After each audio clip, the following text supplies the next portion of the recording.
one of the first candidates to have sign language interpreters at many of your events, to have closed captioning on your videos. And I noticed on the RSVP for this event that you asked about accessibility accommodations.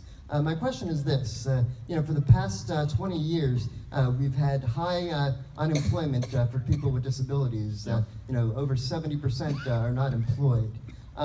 Do you plan on announcing a specific plan to address that, including reforming SSDI? And do you think that it is hurtful when presidential candidates mock people with disabilities who face stigma and discrimination every single day? You know what? I knew you were going with that last part, and I could already feel my blood pressure rise.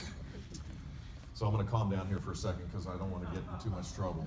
But yes, we are working on a strategy to eliminate the barriers to work. I got to do it as governor as well. We transformed the programs for the disabled and for the developmentally disabled in a dramatic way. Because I truly believe that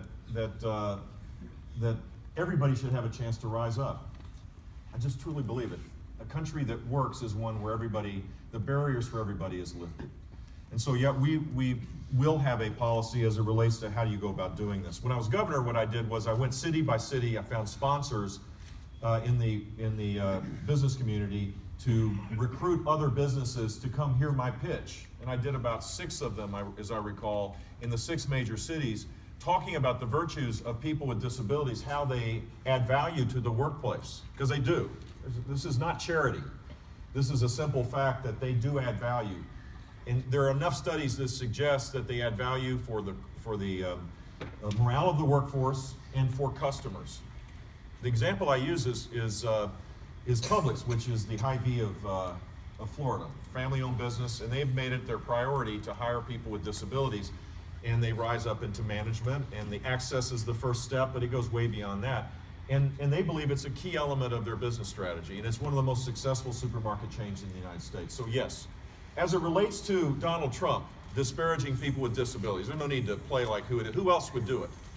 No other candidate would say what he did, mocking someone that had a severe physical disability. No one would do that.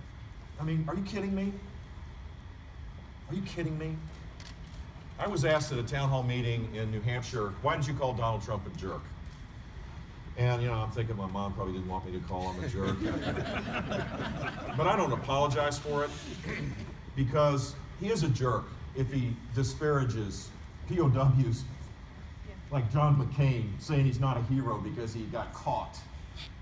He is a jerk when he disparages women the way he does. And he is a jerk when he disparages people with disabilities. How are we going to win the presidency if we're tearing our country apart? We've had 7 long years of a president whose skills and whose talents have been organized around dividing the country, constantly pushing down people that disagree with him to make himself look better.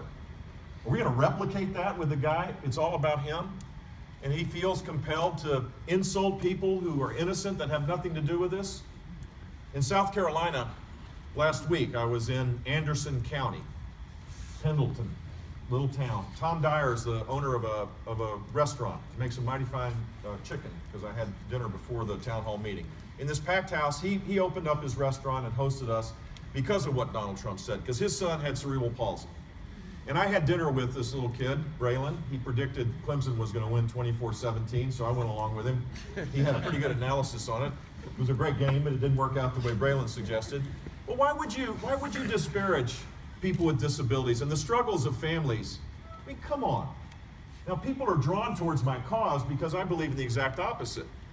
I believe everybody has the right to rise up, that everybody has an ability to make a contribution. And it's time for people to wake up, because we're never going to win the presidency by insulting our way there. It never will happen. We will assure that Hillary Clinton, one of the most flawed candidates in modern times, will become president of the United States unless there is an altering of the course that this primary process has begun. So I, for one, will take a stand for the people that are deserving of respect. And I hope you respect that.